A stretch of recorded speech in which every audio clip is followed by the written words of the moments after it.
நடுவிலே நான் நின்றிருக்க மாட்டேன். ஒருவேளை யாரும் இருந்திருந்தால் வருடந்தோறும் வந்து மாலை போட்டிருப்பார்கள். அப்படித்தான் என் நிலைமை முடிந்திருக்கும். தேவன் இருக்கிறதினால் மாத்திரமே நான் நின்று கொண்டிருக்கிறேன். தேவன் ஒரு நாளும் கைவிடவில்லை. இழந்தது உண்மைதான், எல்லாம் போனது உண்மைதான், எல்லாவற்றையும் நாங்கள் இழந்து போனது உண்மைதான். ஆனால் தேவன் இன்றைய வரைக்கும் ஒரு குறை இல்லாமல் ஜீவனோடு வைத்திருக்கிறார். என்றைக்கும் ஆசீர்வாதம் என்பதை வெறும் ஒரு வீட்டோடு, ஒரு காரோடு, ஒரு உலக பொருளோடு சம்பந்தப்படுத்தி நிறுத்தி விடாதிருங்கள். இதுதான் நான் உங்களுக்கு சொல்லுகிற ஆலோசனை. ஆசீர்வாதம் என்றால் என்னென்றே தெரியாதபடி அநேகர் ஆசீர்வாதம் என்றால் பணம், பொருள் இவைகளில் கொண்டு தங்கள் போக்கஸை வைத்து அதோடு நிறுத்தி விடுகிறார்கள். அதனால் அவர்களுக்கு ஆசீர் இல்லாமல் அநேகருக்கு வாதமாய் அது முடிந்து விடுகிறது. ஹல்லேலூயா, ஹல்லேலூயா. பிரியமானவனே, உன் ஆத்துமா வாழ்வது போல நீ எல்லாவற்றிலும் வாழ்ந்து சுகமாயிருக்கும்படி வேண்டுகிறேன். யோவான் அப்போஸ்தலன் ஒரு விண்ணப்பம் பண்ணினார். அது அவருக்குள் இருந்து எழும்பின ஒரு ஆதங்கம், ஆசை. நீ வாழ்ந்திருக்க வேண்டும், வாழ்ந்து சுகித்திருக்க வேண்டும் எல்லாவற்றிலும், இன் எவ்ரிதிங். ஆனால் உன் ஆத்துமா வாழ்வது போல எல்லாவற்றிலும் வாழ வேண்டும். ஆத்துமா அறிவுள்ளதாயிருக்க வேண்டும். ஆத்துமா அறிவில்லாது இருக்கிறது நல்லதல்ல. ஆத்துமாவிடம் தந்து என்னை நீ தைரியப்படுத்தினீர். என் ஆத்துமா தொய்ந்து போயிற்று என்று சங்கீதக்காரன் சொல்லுகிறார். நம்முடைய ஆத்துமா தொய்ந்து போகுமானால் நம் ஆவியில் இருக்கிற ஆசீர்வாதங்கள் நம்முடைய சரீரத்திலே வந்து மேனிபெஸ்ட் ஆகாது, வெளிப்படாது. ஆத்துமா வாழ வேண்டும். என் ஆத்துமா மண்ணோடு ஒட்டி கொண்டிருக்கிறது என்று சங்கீதக்காரன் சொல்லுகிறான். ஆத்துமாவை உயிர்ப்பிக்கிற தெய்வம், நம் ஆத்துமாவை வாழ வைக்கிற தெய்வம். ஆத்துமா வாழ்வது போல எல்லாவற்றிலும் நம்மை வாழ்ந்து சுகமாய் சுகித்திருக்கப்படுகிற கர்த்தர். ஒரு ரூத் ஆண்டவரை அறியாதவள், இந்த தெய்வம் எனக்கு வேண்டும் என்று இந்த தெய்வத்தை புரிந்து கொண்டு தன் மோவாப் தேசத்தை விட்டு ஒரு விதவையின் பின்னால் விதவையாக அவள் கடந்து வந்தாள். அவளை பார்த்து போவாஸ் சொன்ன வார்த்தை, இஸ்ரவேலின் தேவனாகிய கர்த்தருடைய செட்டைகளின் கீழே அடைக்கலமாய் வந்த உனக்கு அவராலே நிறைவான பலம் கிடைப்பதாக. ஹல்லேலூயா. தேவன் நிறைவான பலனை கொடுக்கிறவர். கர்த்தரை தேடி வந்த நமக்கு ஒரு நாளும் ஒரு குறையும் வராது. எல்லாவற்றையும் அதினதின் காலத்திலே நேர்த்தியாய் செய்கிறவர். நீங்கள் வேண்டிக் கொண்டிருக்கலாம், உங்கள் விண்ணப்பங்களுக்கு இன்று வரை பதில் வராமல் இருக்கலாம். பதில் வரவில்லை என்பதனால் தேவன் பதில் கொடுக்கவில்லை என்பது அர்த்தம் அல்ல. நிச்சயம் பதில் வரும். எல்லாவற்றையும் பதில் தர வேண்டிய நேரத்திலே தேவன் சரியாய் தருவார். தேவன் ஜெபத்தை கேட்கிறவர், விண்ணப்பங்களை கேட்கிறவர். நீங்கள் அழுகிறது, நீங்கள் அழுவது யாருக்கும் இந்த உலகத்திலே தெரியாமல் இருக்கலாம். மனைவி அழுவது கணவனுக்கு தெரியாமல் இருக்கலாம், கணவனின் கண்ணீர் மனைவி பெயர் தெரியாமல் இருக்கலாம். ஆனால் அது ஆண்டவருக்கு தெரியாமல் இருப்பதில்லை. அவர் கண்ணீரை கணக்கிலே வைத்திருக்கிறார். அவர் பதில் தரும் பொழுது அது புரட்சிகரமாயிருக்கும். வார்த்தையை சொல்லுகிறேன், அது புரட்சிகரமாயிருக்கும். அது மிகுந்த ஆசீர்வாதமாயிருக்கும். அதை கேட்கிற ஜனங்களுக்குள்ளே அது ஆண்டவருக்கு கீர்த்தியையும் புகழ்ச்சியையும் கொண்டு வரும். அதுவரை காத்திருங்கள், அதுவரை காத்திருங்கள். காத்திருக்குதலை விட்டுவிடாதிருங்கள். தேவன் தமக்கு காத்திருக்கிறவர்களுக்கு பலன் அளிக்கிறவர். தேவன் உண்டென்றும் அவர் தமக்கு தம்மை தேடுகிறவர்களுக்கு பலன் அளிக்கிறவர் என்றும் நீங்கள் விசுவாசிக்க வேண்டும். சும்மா ஏதோ வாங்க, ரெண்டு பாட்டை பாடுங்க, கொத்தடிங்க, குழல் ஊதுங்க, இடத்தை காலி பண்ணிட்டு போங்க என்று சொல்வதற்கு தேவன் சபைக்குள் நம்மை கொண்டு வரவில்லை. முதலாவது சபை என்றால் என்ன? சபை எவ்வளவு பெரியது, சபைக்கு தேவன் எவ்வளவு முக்கியத்துவம் கொடுத்திருக்கிறார் என்பதை நாம் அறிய வேண்டும். ஒரு கட்டடத்தை வைத்து ஒரு போதும் ஒரு சபையை தீர்மானித்து விடக்கூடாது. சபை என்பது அவருடைய சரீரம். உங்களை அதற்குள் கொண்டு வந்திருக்கிறார் என்றால் தலையாகிய கிறிஸ்துவிலிருந்து எல்லா நன்மைகளும் அதற்குள் இறங்கி வரும். அவர் நம்முடைய நடுவில் இருக்கிறார். எங்கே 2 பேர் என் நாமத்தில் குடியிருக்கிறார்களோ அவர்கள் நடுவில் நான் இருக்கிறேன் என்று சொல்லி இருக்கிறார். அவர் சும்மா எப்ப இருக்கணும்னு நினைச்சேன், ஆனா வர்ற வழியில வண்டி பஞ்சர் ஆயிட்டு, காத்தடிக்க போனேன், இன்ஜின் ரிப்பேர் ஆயிட்டுன்னு நான் சொல்லுகிற தெய்வம் அல்ல. சொன்னால் சொன்னதுதான்.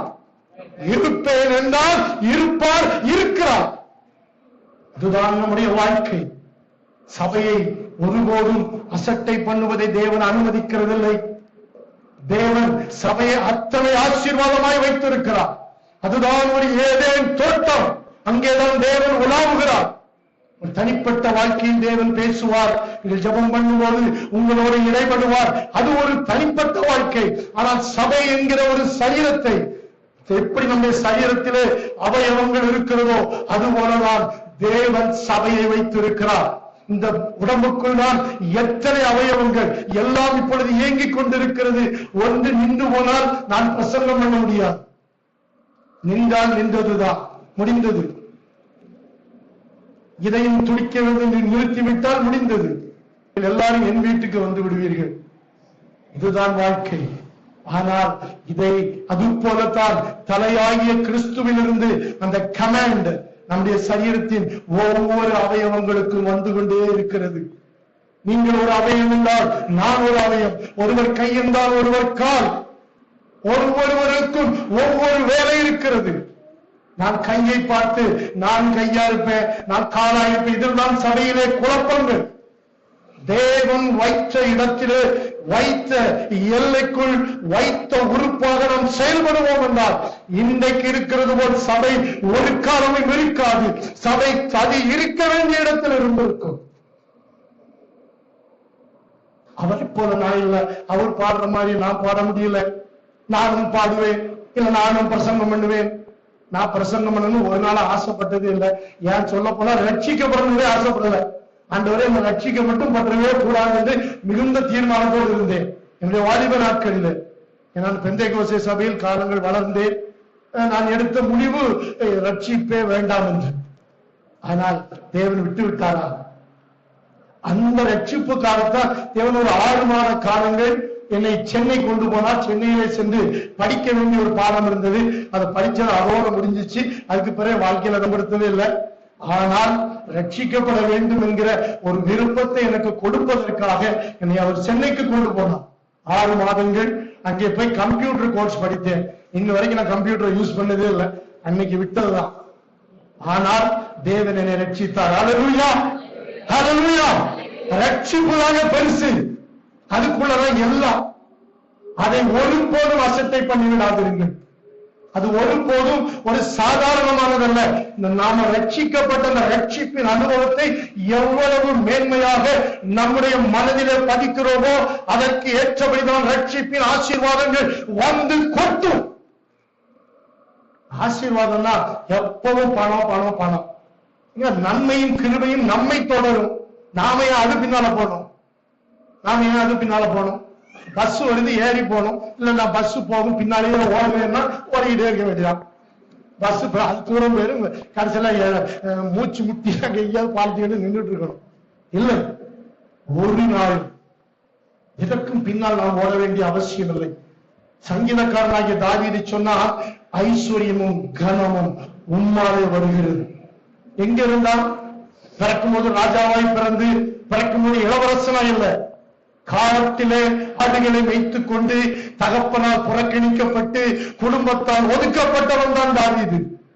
அவனைத்தான் கரவ நாடுகளின் பின்னாலே அலைந்தவனை எடுத்துக் கொண்டு வந்து தேவன் அபிஷேகம் பண்ணி இஸ்ரவேல் சமஸ்த இஸ்ரவேலுக்கு ராஜாவாக்கினார். நீ யாரா இருந்தால் என்ன, நான் யாரா இருந்தால் என்ன?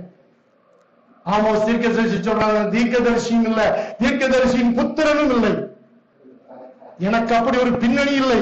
என்னை பிரசன்னம் பண்ண வைத்திருக்கிறார் தேவன். அவருடைய வார்த்தையை கொண்டு வருகிற மனிதனாய் மாற்றி இருக்கிறார். இதுதான் கிருபைங்க. கிருபையினாலே விசுவாசத்தை கொண்டு ரட்சிக்கப்பட்டீர்கள். இது உங்களால் உண்டானது அல்ல, இது தேவனுடைய ஈவு. கிருபையாய் கிப்டா கொடுத்து கொண்டு ரட்சிக்கப்பட வைத்து உள்ளே கொண்டு வந்து உங்களை குறித்த திட்டங்களை அவர் உருவாக்கி வைத்திருக்கிறார். அது நீங்க பிறக்கும் முன்னாலே உருவாக்கிட்டார். சரி வந்துட்டான், எனக்கு என்ன செய்யலாம், ரைட்டு அப்படி இப்படிலாம் பார்த்த ஆண்டவர் எழுதி சீச்சி இது வேண்டாம், இப்படி கிடையாதுங்க. நானும் உலக தோற்றத்திற்கு முன்பாகவே இன்றைக்கு நான் இங்கே நிற்க வேண்டும், இந்த இடத்துல பிரசன்னம் பண்ண வேண்டும் என்பது ஏதோ எப்பொழுதோ நடந்ததல்ல, தேவனுடைய தீர்மானம். அது இல்லை என்றால் நிற்க முடியாது. அருமையான தேவ பிள்ளைகளே, நமக்கு கிடைத்திருக்கிற ஒரு தெய்வத்தை போல நல்லவர் ஒருவரும் இல்லை, நல்லவர் இல்லை. ஹல்லேலூயா, ஆமென். கர்த்தரை தெய்வமாக கொண்ட ஜனம் பாக்கியம் உள்ளது. பாக்கியம் உள்ளது என்றால் ஆசீர்வதிக்கப்பட்டவர்கள் என்று அர்த்தம். அதனால்தான் அதுதான் ஆசீர்வாதம், அதற்குள் தான் எல்லாம் இருக்கிறது. ரட்சிப்பு என்பது ஏதோ ஒரு நாள் ஆண்டவருக்கு ஒப்பு கொடுத்தேன் என்று முடிகிற விஷயம் அல்ல. Salvation is a package of blessings. தயவு செய்து எப்பவுமே ஆசீர்வாதம் ஒன்றை வெறும் பணத்தோடு கொண்டு இணைத்து விடாதிருங்கள். பணம் இருந்து என்ன செய்ய, சமாதானம் இல்லை என்றால் ஒரு பிரயோஜனமும் இல்லை. பணத்தையும் தருகிற தெய்வம், சமாதானத்தையும் தருகிற தெய்வம், நம்முடைய எல்கைகளை ஆசீர்வதிக்கிற தெய்வம், நம்முடைய பிள்ளைகளை ஆசீர்வதிக்கிற தெய்வம். எத்தனை வீட்டுல பணம் இருக்கு தெரியுமா? பிள்ளைகள் படுத்துற பாடல இன்னைக்கு சாகிறதா நாளைக்கு சாகிறதான்னு துடிச்சுக்கிட்டு இருக்கான். நம்முடைய வாழ்க்கை இன்னொன்று தேவனுடைய ராஜ்யத்தோடு இணைக்கப்பட்ட வாழ்க்கை, தேவனுடைய ராஜ்யத்தோடு இணைக்கப்பட்ட வாழ்க்கை. நமக்கு தேவன் ஒரு நன்மையை கொடுப்பார் என்றால் அதற்கு பின்னணியில் இருப்பது தேவனுடைய ராஜ்யம். தேவனுடைய ராஜ்யம். பணம் நிறைய எனக்கு இருக்கு அப்படிங்கிறதுக்காக நான் ஒரு 4 சட்டை ஒரு 3 பேண்ட் இதை மாட்டிட்டு வந்தேன்னா என்ன ஆகும்? ஐயாவே கையை பிடிச்சி எடுத்து கொண்டு வெளியே விட்டு நல்லா பேசாம வெளியே போயிருந்து சொல்லிடுவாங்க. என்ன பார்த்தாலே பரிதாபம், பைத்தியக்கார மாதிரி இருக்குது. அது நடக்காது. எனக்கு இன்னைக்கு நிறைய இருக்கிறதுக்காக மதுரை ஹோட்டல்ல உட்கார்ந்து இன்னைக்கு ஒரு 25 இட்லி வைங்க, நான் சாப்பிட முடியுமா? முடியாது. சாப்பிட முடியுமா? சாப்பிட்டா சாயங்காலம் கூட்டத்துக்கு வர்றதுக்கு வாய்ப்பே கிடையாது. ஐக்கியதான் இருக்கணும். அருமையான தேவனுடைய பிள்ளைகளே, தேவன் நமக்கு தருகிற அத்தனை ஆசீர்வாதங்களுக்கும் ஒரு நோக்கம் இருக்கிறது, ஒரு டேக் இருக்கிறது. சும்மா ஏதோ கொடுத்து என்ன செய்யலாம், காலை எந்திரிச்சு உட்கார்ந்து மண்டையை சொரிக்கிறதுக்கு ஆண்டவர் நம்மை ஆசீர்வதிக்கிறது இல்லை. ஒரு டேக் இருக்கிறது. தேவன் நமக்கு ஒரு எல்கையை வைத்திருக்கிறார், ஒரு கணக்கு வைத்திருக்கிறார், அதற்கேற்றபடி நம்மை நடத்துகிறார். அந்த இடத்துக்குள்ள நம்ம வராததுனாலதான் சில ஆசீர்வாதங்கள் நமக்கு வரல. எது பின்னால வரணுமோ அதை நாம் முன்னால் தேடுகிறோம். அருமையான தேவ பிள்ளைகளே, இஸ்ரவேலை ஆசீர்வதிப்பதே கர்த்தருக்கு பிரியம். 2 நாளாகமம் 4ஆம் அதிகாரம் 9-10 வசனங்கள் வாசியுங்கள்.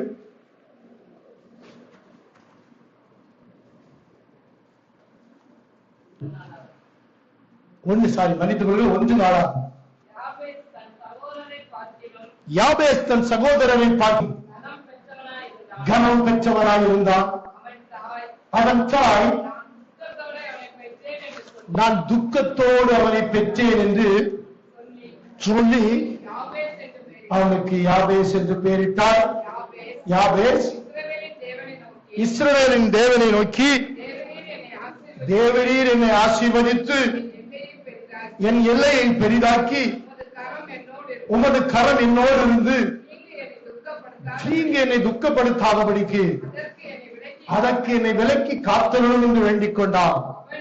அவன் வேண்டிக் கொண்டதை தேவன் அவனுக்கு அருளினார். அன்பின் பரலோக பிதாவே, நன்றியோடு நாங்கள் துதிக்கிறோம், ஸ்தோத்திரிக்கிறோம். நீர் எங்களோடு பேசுகிற தெய்வம் ஆண்டவரே, நீர் எங்களை உணர்த்துகிற தெய்வம், நடத்துகிற தெய்வம். அன்றைக்கு ஆபேஸ் இந்த ஒரு விண்ணப்பத்தை வைத்தார்.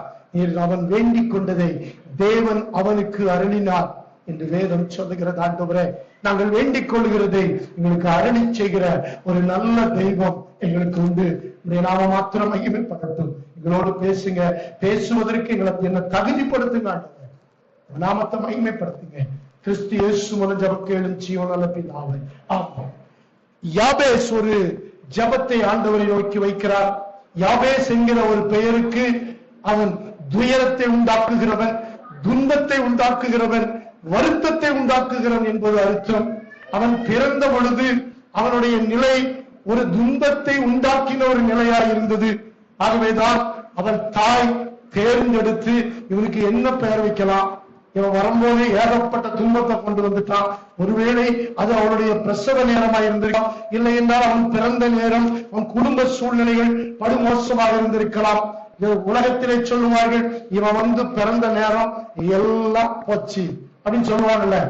இவன் வந்த நேரம், இவன் ஜாதகம், இவன் பிறந்தான் ஒரு 6 மணி 10 நிமிஷத்துக்கு பிறந்த 15 நிமிஷத்துக்கு பிறந்திருந்தான்னா எல்லாம் நல்லா இருக்கும். அப்படி ஜாதகம் எழுதுகிறார்கள். ஆனால் ஜாதகங்களை பொய்யாக்கி தீமையை நன்மையாய் மாற்றுகிற ஒரு தேவன் நமக்கு உண்டு. ஹல்லேலூயா! உங்களை என்னை குறித்து எந்த ஜாதகம் எடுக்கப்பட்டிருந்தாலும் வேதம் என்கிற ஜாதகம் நமக்கு நல்லதே சொல்லுகிறது, நம்மை ஆசீர்வாதங்களாக மாற்றுகிறது. அது நாம் உலகத்தாராய் இருக்கும் பொழுது எழுதப்பட்ட ஜாதகம்.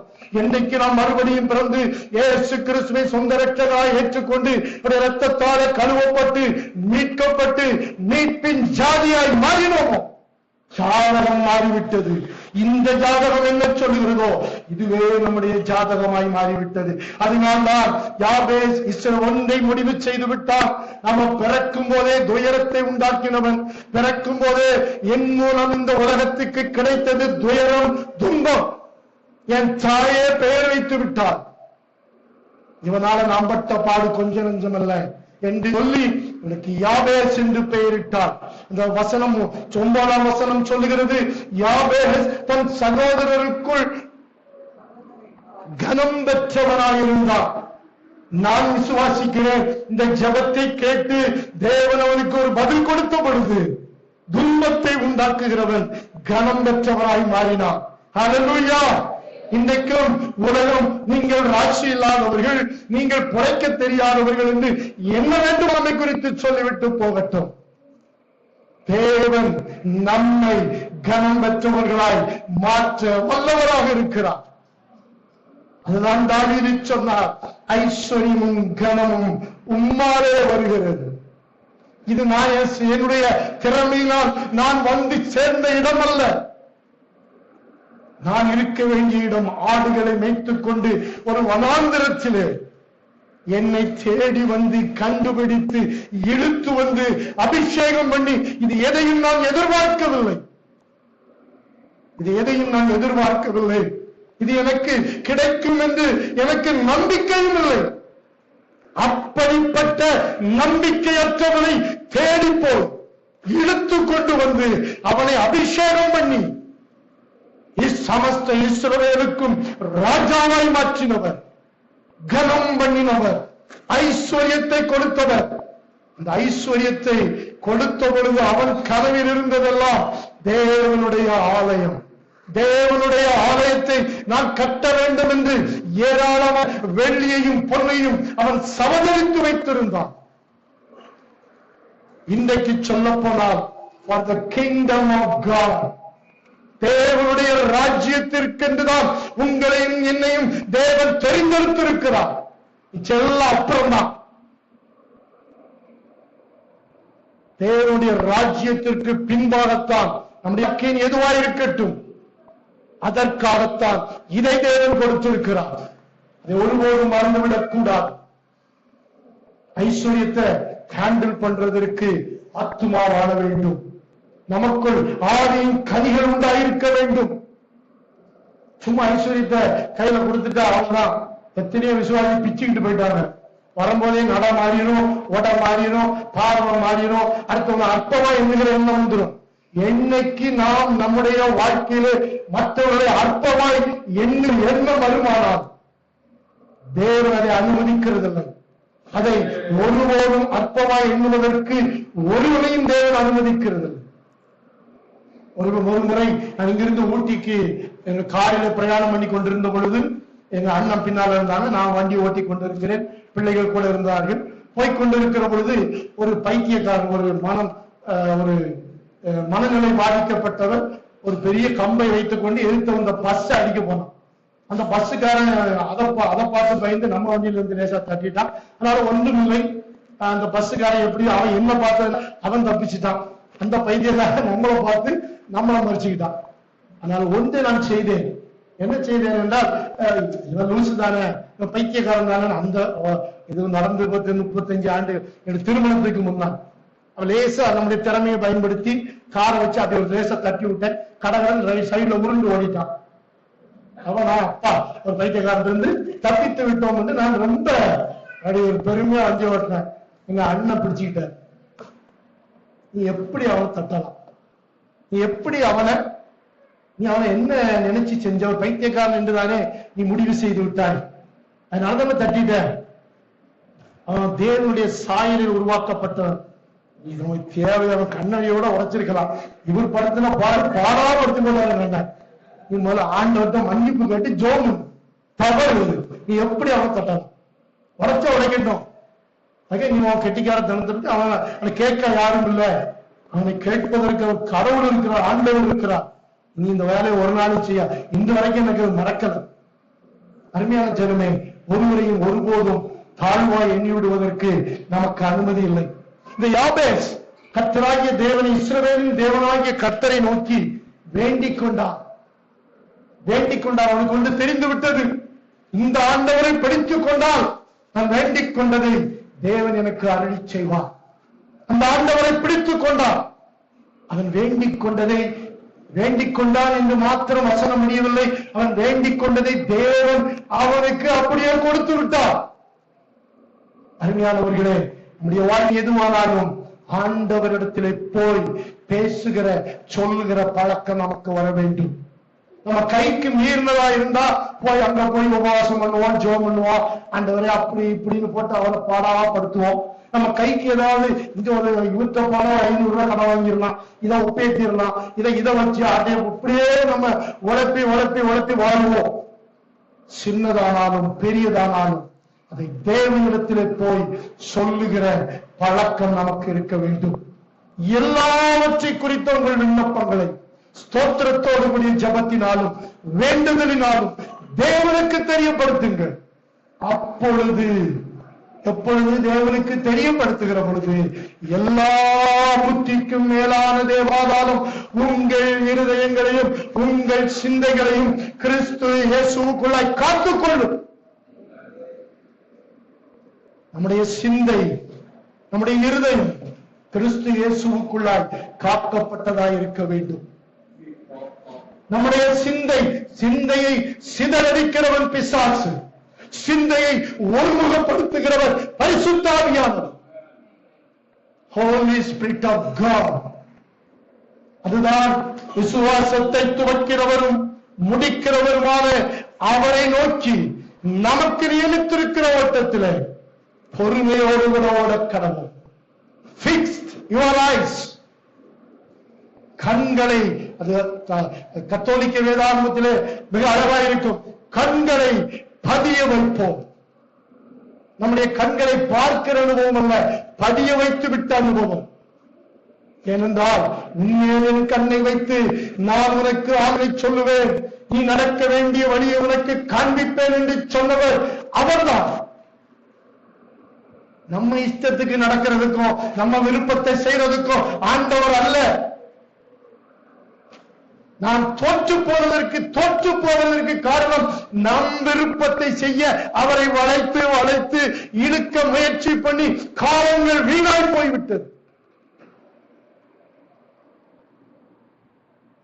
நான் ரொம்ப அதை செஞ்சிருக்கேன், அதனாலதான் சொல்றேன். நம்ம ஒன்ன வச்சுக்கிட்டு அதை போட்டு அவரை இழுத்து ஆக மொத்தத்துல கயிறு அறுந்து நம் காலம் போனதுதான் மிச்சம். அவர் திட்டத்துக்குள் வரும் பொழுது எல்லாம் கரெக்டா நடக்கும். ஒரு மிஷின் இருக்கிறதுனா சும்மா இஷ்டத்துக்கு டைமிங் பெல்ட் ஒன்று இருக்கும் இன்ஜின்ல, அது 10 தினம் முடிஞ்சது, அது இஷ்டத்துக்கு ஓட ஆரம்பிச்சிடும். மொத்தத்துல ஒரு 1/2 கிலோமீட்டர் கூட வண்டி போனது நின்றும். டைமிங் பெல்ட் மாத்திக்கிட்டே இருக்கணும், கரெக்டா ஓடணும். அப்பதான் இன்ஜின்ல எல்லா பார்ட்ஸும் கிராங்க் ஷாஃப்ட் வேலை செய்யும், எல்லாம் வேலை செய்யும், வண்டி அழகாக போகும். டைமிங் பெல்ட் மாறக்கூடாது. நம்மை நமது மன விருப்பத்தின்படி அவர் நமக்கு தந்தருளுகிற தெய்வம்தான், அது உண்மை. ஆனால் everything according to his will, அவருடைய சித்தம் ஒன்று இருக்கிறது. என்னை இப்படித்தான் இருக்க வேண்டும் என்று அவர் டிசைன் பண்ணி இருக்க, இல்ல நான் வேற மாதிரி இருப்பேன், நான் அப்படி செய்வேன் இப்படி செய்வேன்னு வீணாய் காலத்தை ஓட்டுகிறதை விசுவாசிகளாகிய நாம் நிறுத்துவோமானால் தேவனுடைய ஆசீர்வாதங்களுக்குள் எளிதாய் கடந்து போய்விடலாம். நாம் அதை எளிதாய் ஜெயிக்கலாம். 2 பேர் தான் சொன்னான்.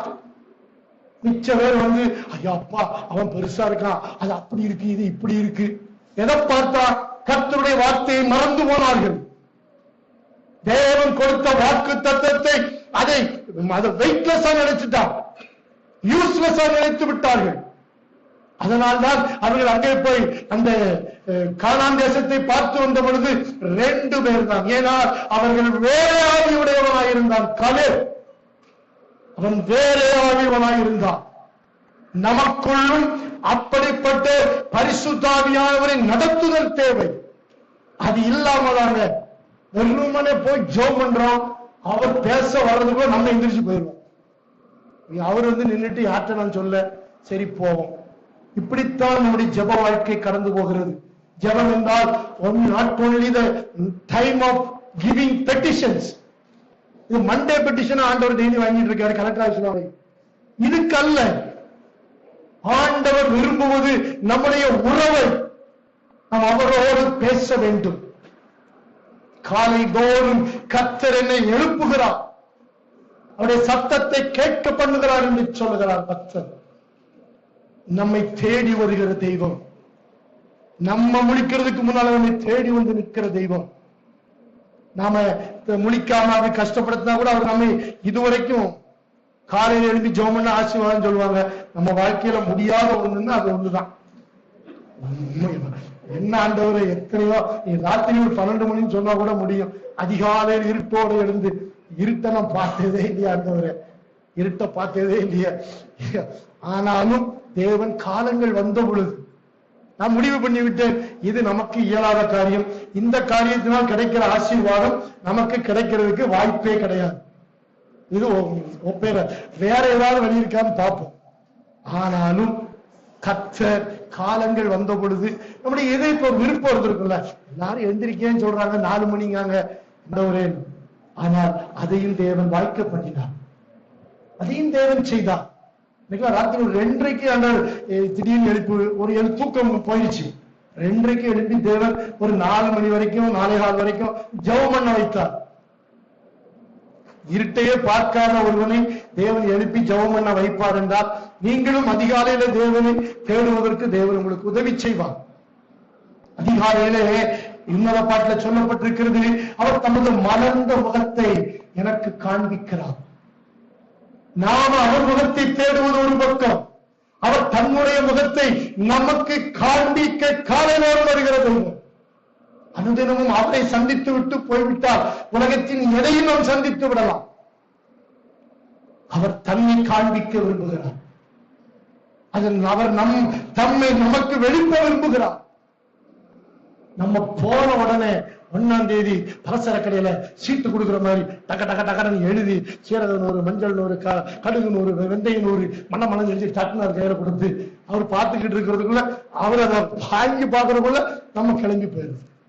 ஆனாலும் இரக்கத்தில் ஐஸ்வர்யம் உள்ள தேவன் நம்மை நடத்துகிறார், நம்மை சந்திக்கிறார். நம்மை தவறாய் புரிந்து கொள்ளுகிற தெய்வம் அல்ல, அவரை மாதிரி நம்மை புரிந்து கொண்டவரும் யாரும் இல்லை. இந்த யாபேஸ் தேவனை நோக்கி விண்ணப்பம் பண்ணினான். முதலாவது அவன் பண்ணினது, தேவனை என்னை ஆசீர்வதித்து. ஆபிரகாமை தேவன் அழைக்கும் பொழுது, நான் உன்னை ஆசீர்வதிப்பேன், நீ ஆசீர்வாதமாக இருப்பார்.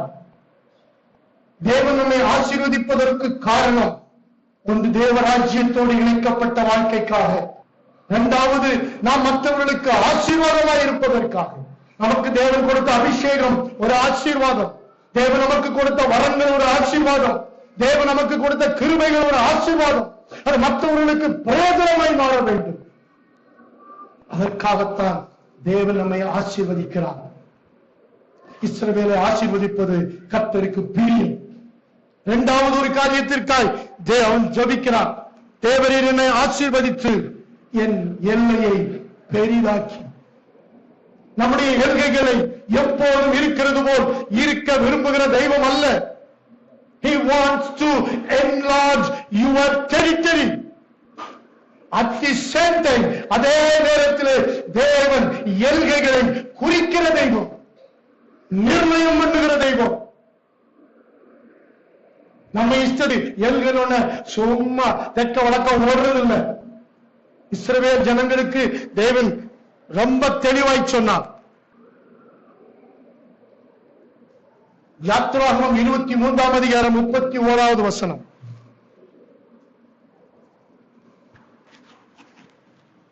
யாத்ராகமம் 23:31. சிவந்த சமுத்திரம் தொடங்கி பெலிஸ்தரின் சமுத்திரம் வரைக்கும், வனாந்திரம் தொடங்கி நதி வரைக்கும் உங்கள் எல்கையாயிருக்கும். தேவன் இருக்கும்படி செய்வேன் என்று தேவன் சொன்னார். தேவன் எல்கைகளை நிர்ணயம் பண்ணுகிறவர். தேவன் நமக்கு குறித்திருக்கிற எல்கை எது என்பதை நாம் அறிந்து புரிந்து அதற்குள் நாம் இருப்போமானால் அந்த எல்கைகளை தேவன் பெரிதாக்குவார். இன்னொருவர் எல்லையில் போய் நின்று கொண்டு இது என்னுடைய எல்லை, ஆண்டவர் சொல்லி இருக்கிறார், கால் மிதிக்கும் எவ்விடத்தையும் உனக்கு கொடுப்பேன் என்று சும்மா மொட்டை மொட்டையா தூக்கிட்டு போய் வசனத்தை நாம் பயன்படுத்தக்கூடாது. ட்ரெயின் போது தண்டவாளத்துல கால் மிதிக்கும் எவ்விடத்தையும் நான் உனக்கு கொடுத்தேன்னு தண்டவாளத்துல கால வைக்க முடியுமா? கால் போயிடும். அது ரயில்வே ப்ராப்பர்ட்டி. கால் மிதிக்கும் எவ்விடத்தையும் எனக்கு கொடுப்பேன் என்று சொல்லி இருக்கிறார். இயேசுவின் நாமத்தில் சோம்பேறிக்கிறேன்னு திருச்செந்தூர் பாசஞ்சர் நம்ம மேலே அடிப்பேன். இதான் நடக்கும். தவறு. இஷ்டத்துக்கு நம்ம கர்த்தருடைய வார்த்தையை பயன்படுத்துகிறது அல்ல, எல்கையை நிர்ணயம் பண்ணுகிறவர். ஆண்டவர் எவ்வளவு பிளான்ட் காட் தெரியுமா? என்ன அழகா உனக்கு எது எல்கையா இருக்கும். ஏசாவின் எல்கையை கடந்து போகிற பொழுது தேவன் சொன்ன வார்த்தை,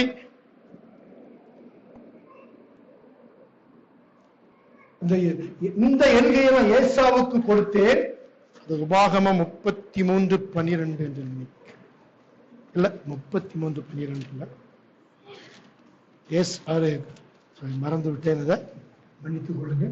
ஏசாவின் எல்கையை ஏசாவுக்கு கொடுத்தவர், நீ அதை கடந்து போகலாம், ஆனால் அதில் ஒரு அடி நிலத்தை கூட உனக்கு நான் தரமாட்டேன்னு சொல்லிட்டார். சேயீர் மலை இதுதான் ஏசாவுக்கு சுதந்திரமாக கொடுக்கப்பட்ட இடம். உங்களுக்கும் எனக்கும் எது சுதந்திரமாய் கொடுக்கப்பட்டிருக்கிறதோ, ஆண்டவர் ஆபிரகாமை பார்த்து ஈசாக்கை பலியிடச் சொன்னார். பலியிடச் சொன்ன உடனே அவன் ஒரு வார்த்தையும் பேசாமல் ஆண்டவருக்கு அப்படியே கீழ்ப்படிந்தான். அவர் அவரை உயிரோடு எழுப்ப வல்லவர் என்று தன் உள்ளத்திலே விசுவாசித்தார். ஆபிரகாமை பார்த்து சொன்ன உடனே, நீ போப்பா, போய் மகனை பலிகுடு. எங்க பலிகுடுகிறது? எங்கேயாவது போய் பலிகுடு அப்படின்னு சொன்னார். அவனுக்கு ஒரு மலையை குறித்தார். In that particular place, அந்த குறிப்பிட்ட இடத்தில் தான் நீ அவனை எனக்கு பலி கொடுக்க வேண்டும். இயேசு கிறிஸ்து கொல்கதா மலை அவருக்கு என்று குறிக்கப்பட்ட மலை. அது வேற எங்கே அவர் அடிக்க முடியாது. ஒருவேளை அவர் தன்னந்தனியாய் நின்று கொண்டிருக்கிறார், அவர் சுற்றி போர் செய்பவர்கள், எதிராளிகள், சத்துருக்கள் அவரை கொல்ல வேண்டும் என்று தீர்மானித்து நிற்கிறார்கள். அப்படி அவர்கள் தீர்மானித்தாலும் அவர்கள் இஷ்டப்படி அவரை அடைய முடியாது. மற்ற கள்ளர்களை காலை ஒடித்து கொல்லுவது போல என் இயேசுவை ஒருவரும் ஒன்றும் செய்ய முடியாது. அது போலத்தான் உங்களுடைய என்னுடைய வாழ்க்கை. அது தேவனால் தீர்மானிக்கப்பட்டது. தேவன் எனக்கு எந்த எல்கையை குறித்திருக்கிறார் என்று நாம் அறிந்து கொள்வோமானால் அதை தேவன் ஆசீர்வதிப்பார். அந்த எல்கைகளை பெரிதாக்குவார். அந்த எல்கைகளை தேவன் பெரிதாக்குகிறவர். அவர் நல்லவர், அவர் பெரியவர், அவர் சர்வ வல்லமை உள்ளவர், நம்மை நன்கு அறிந்தவர். உங்களுக்கு இன்னது தேவை என்று உங்கள் பரமபிதா இருக்கிறார். அந்த வசனத்துக்கு பின்னால 10 சொல்றார், முதலாவது தேவனுடைய ராஜ்யத்தையும் அவருடைய நீதியையும் தேடுங்கள், அப்பொழுது இவைகள் எல்லாம் உங்களுக்கு கூட கொடுக்கப்படும். அதே பிரசங்கங்களில் இதை சொல்லுவார்கள். இந்த கடையில போனா கொசுறு, இந்த சின்ன பிள்ளை வாங்க போனா ஒரு அச்சு வந்துடும், அது தன்னால வரும். நம்ம ஜாமான் வாங்கினாலே அச்சு வெள்ளம் தருவான், வாயில போட்டு வந்துடலாம். அதுக்காக போய் நிக்க கூடாது. முதல்ல போன உடனே கடைக்காரர்கிட்ட ஐயா கொஞ்சம் அச்சு வெள்ளம் தராங்கன்னா அடிச்சு விரட்டிடுவாரு. ஏண்டா இதே ஜோலியா போச்சு உனக்கு. ஆண்டவர் அப்படிப்பட்டவர் அல்ல. ஆண்டவர்கிட்ட போய் எதை வேணாலும் நம்ம கேட்கலாம். ஒரு கோபப்படுகிற தெய்வம் அல்ல. எதற்காக தேவனை பின்பற்றுகிறோம்? இந்த ஆவிக்குரிய ஆசீர்வாதங்கள் தேவன் எப்படியெல்லாம் எபேசியர் 1ஆம் அதிகாரத்தில் சொல்லப்பட்டிருக்கிறது. உன்னதங்களில் ஆவிக்குரிய சகல ஆசீர்வாதங்களினாலும் அவர் நம்மை ஆசீர்வதித்து இருக்கிறார். We are blessed. நாம் ஆசீர்வதிக்கப்பட்டவர்கள். ஆவிக்குரிய சகல ஆசீர்வாதங்களால் தேவன் நம்மை ஆசீர்வதித்து இருக்கிறார். அந்த ஆவிக்குரிய ஆசீர்வாதத்தின் பின்னால் தான் இந்த உலக பிரகாரமான ஆசீர்வாதங்கள். சாலமோனை தேவன் ஆசீர்வதித்தார். அவன் கேட்டது ஞானம். தேவனிடத்தில் கேட்டது இந்த ஜனத்தை விசாரிக்க எனக்கு ஞானம் தேவை என்று கேட்டான். ஆனால் தேவன் ஞானத்தையும் கொடுத்தார், ஆசீர்வாதத்தையும் ஐஸ்வர்யத்தையும் கொடுத்தார்.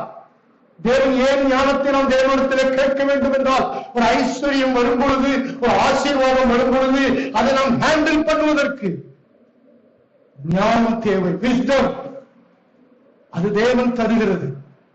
அதை தேவன் தர வேண்டும். அதை தேவனிடத்தில் கேட்க வேண்டும். அந்த விஸ்டம் தான் ஏற்கனவே ஒருவரை சொன்னேன். எப்படி நான் இன்சுலேட்டர் உள்ள கம்பி மட்டும் போட மாட்டோம். கம்பிக்கு மேல ஒரு கோட் இருக்கும், அதை பிடிச்சா ஒண்ணும் செய்யாது. வெறுமனை போய் ஆசீர்வாதத்தை பிடிச்சா கரண்ட் கம்பியில தொங்கல கதை தான். நிறைய தவறுகள் நடக்குது. மனுஷனுடைய மனம் மாறும். குணம் மாறாமல் பணம் வரும் என்றால் மனம் மாறும். குணம் மாறாமல் பணம் வரும் என்றால் மனம் மாறும். மனம் மாறினால், குணம் மாறினால் பணம் வந்தாலும் ஒன்று மாறாது. நாமளா இருப்போம். சிலர் பாத்தீங்களா, பைக்குள்ள எப்பவுமே அந்த 2000 தாள் வச்சிருப்பாங்க. வெளியே தெரியும். எனக்கு தெரிஞ்சு ஒருத்தர் எடுத்த மாதிரியே நான் பார்த்தது இல்லை. எப்பவும் அந்த பெர்மனண்டா இருக்கும். ஏன்னா அது இருக்குதுன்னு காட்டுறதுக்கு. ஒரு நாள் எடுத்த செலவு பண்ண மாட்டார். இப்படிப்பட்ட வாழ்க்கை வாழ்வதற்கு அல்ல, நாம் கொடுக்கவே அழைக்கப்பட்டிருக்கிறோம். இயேசு தம்மையே கொடுத்தார், தம் ஜீவனை கொடுத்தார். ஒரு சொட்டு ரத்தம் வைக்காமல் எல்லாவற்றையும் ஊற்றினார். எல்லையை பெரிதாக்குகிறவர், எல்கைகளை சமாதானம் உள்ளவைகளாக்குகிற தெய்வம். நேரம் போயிட்டே இருக்கு. எல்கைகளை பெரிதாக்குவார், எல்கைகளை சமாதானம் உள்ளவைகளாக்குவார். சங்கீதம் 147:14.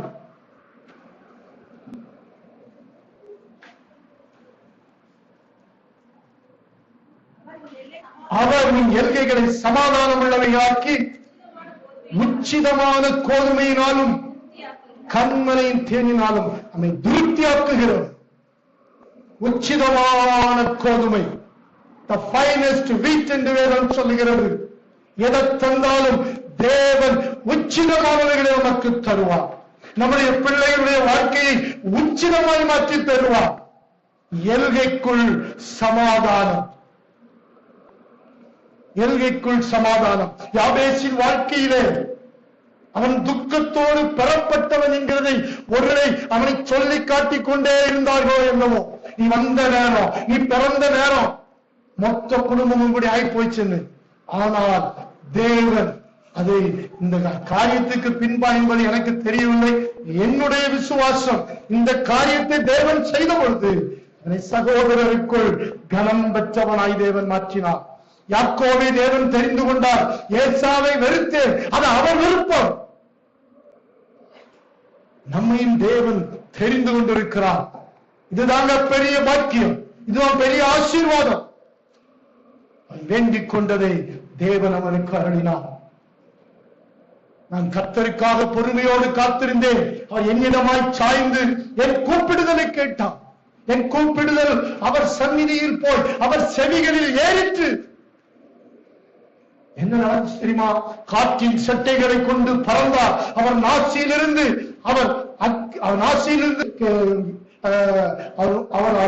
அக்கினி புறப்பட்டது. ஒரு நெருக்கத்தில் கூப்பிட்ட பொழுது நெருக்கத்தின் சூழ்நிலைகளை அழிக்க தேவன் எழும்புவார். தேவன் எழுந்தருளுவார், அவருடைய சத்துருக்கள் சிதறடிக்கப்படுவார்கள்.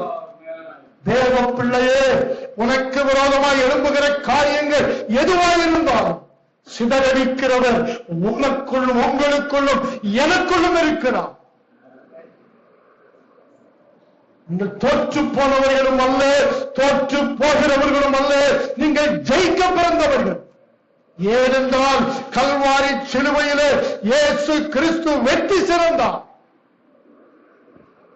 அவர் லைஃப் சிலுவையிலே தான் ஆரம்பிக்கிறது. சிலுவைதான் நமக்கு ஆரம்பம். அதற்கு முன்பு நமக்கு ஒன்றுமில்லை, ஒன்றுமில்லை. அங்கிருந்து எல்லாம் நமக்கு வருகிறது. முதலாவது ரட்சிப்பு, தேவனை அறிகிற அறிவு, அபிஷேகம். எத்தனை எத்தனை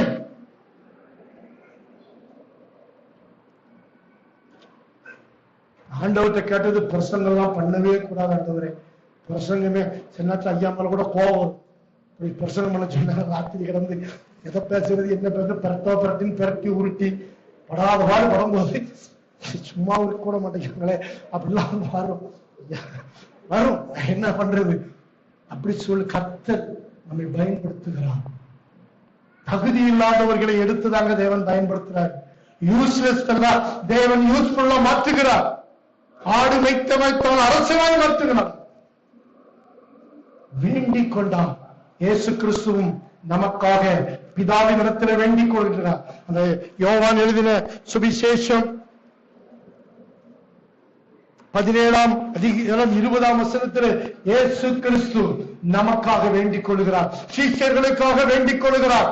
இவர் ஒரு வசனம் சொல்லுது, இவர்கள் மூலமாய் கேள்விப்படுகிற மற்ற எல்லாருக்காகவும் வேண்டிக் கொள்கிறார். அங்க நம்ம வந்து சேர்ந்துடுறோம். நமக்காகவும் இயேசு பிதாவின் இடத்திலே இந்த 17ஆம் அதிகாரம் முழுவதிலும் விண்ணப்பம் பண்ணினார், வேண்டிக் கொண்டார். அவர் வேண்டிக் கொண்டதை தேவன் அருளினார். நமக்கு கர்த்தருடைய வார்த்தை வந்து சேர்ந்தது, ரட்சிக்கப்பட்டோம், அவருடைய பிள்ளைகளானோம்.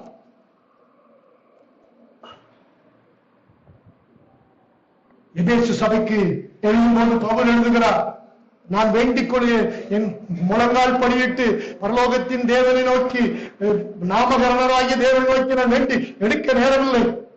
நீங்கள் உள்ளான மனுஷனிலே வல்லமையாய் பலப்படவும் சகல பரிசுத்தவான்களோடு கிறிஸ்துவனுடைய அன்பினாலும் ஆழம் நீளம் உயரம் இன்னதென்று அறிந்த அறிவு கட்டாத அன்பை அறிந்து கொள்ள வல்லவர்களாகும்படி எல்லா பரிபூரணத்தாலும் நிறையப்படவும் நான் வேண்டிக் கொள்கிறேன்.